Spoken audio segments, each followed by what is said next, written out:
आज दिनांक 18 जुलै 2025 रोजी महाराष्ट्र राज्य परिचारिका संघटना लातूर यांचा संप संपलेला नाही। कारण 15-16 तारखेला आझाद मैदानावर धरणे देऊन सुद्धा शासनाने आमच्या प्रश्नांकडे लक्ष दिलेलं नाही।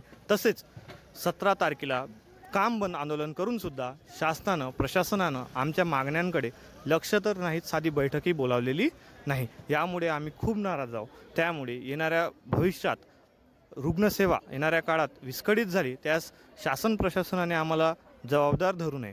नर्सेस इतक्या महत्त्वाच्या पदाला सुद्धा कंत्राटीकरणात ओढण्यात सरकारने मागे पुढे विचार केलेला नाही। नर्सेस कंत्राटी पद्धतीनं भरल्यास जी गुणवत्ता कायमस्वरूपी असणारी परिचारिका देते ती परिचारिका कंत्राटी पद्धतीनं देऊ शकत नाही हे सर्वांना माहीत आहे। तरी पण हा निर्णय शासन मागे घेत नाही। दुसरी महत्त्वाची मागणी म्हणजे कोरोना काळात सेवा देणाऱ्या सैनिकाप्रमाणे लढणाऱ्या अशा नर्सेसला जोखीम भत्ता म्हणजेच रिस्क अलाउन्स म्हणजेच नर्सिंग अलाउन्स शासनानं अजूनपर्यंत दिलेला नाही। केंद्राला हाच भत्ता 7,200 रुपये प्रत्येक महिन्याला मिळतो, पण आपल्या राज्यात तो मिळत नाही। इतर राज्यात नर्सेसच्या आर्थिक मागण्या सतत पूर्ण होतात, पण प्रबोधनकारी पुरोगामी आपलं महाराष्ट्र राज्य नर्सेसच्या बाबत कायम दुर्लक्षित राहिलेलं आहे। या गोष्टी आम्ही सतत शासनाच्या प्रशासनाच्या निदर्शनास आणून दिल्या, पण मागील 5 वर्षापासून शासनाने प्रशासनाने काहीही काम केले नाही। तसंच रूल्स रेग्युलेशन्स जे वैद्यकीय शिक्षण विभागाचे बनत आहे त्यात 80-20 हा मुद्दा शासनानं आणलेला आहे।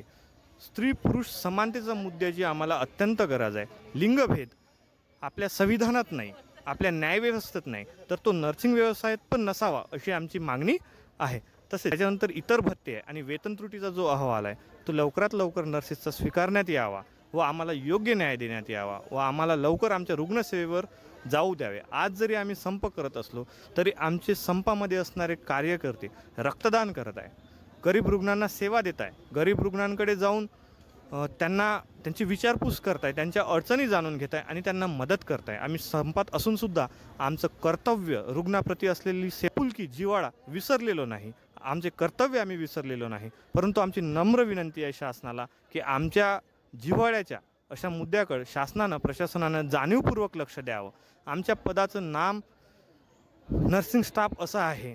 राज्यात इतरही पदाचे भरपूर असे नाम बदललेले आहेत, परंतु नर्सिंग असा व्यवसाय आहे वैद्यकीय क्षेत्रात जो त्याचा कणा आहे, तरीसुद्धा त्याच्या पदनामात अजून बदल झालेला नाही।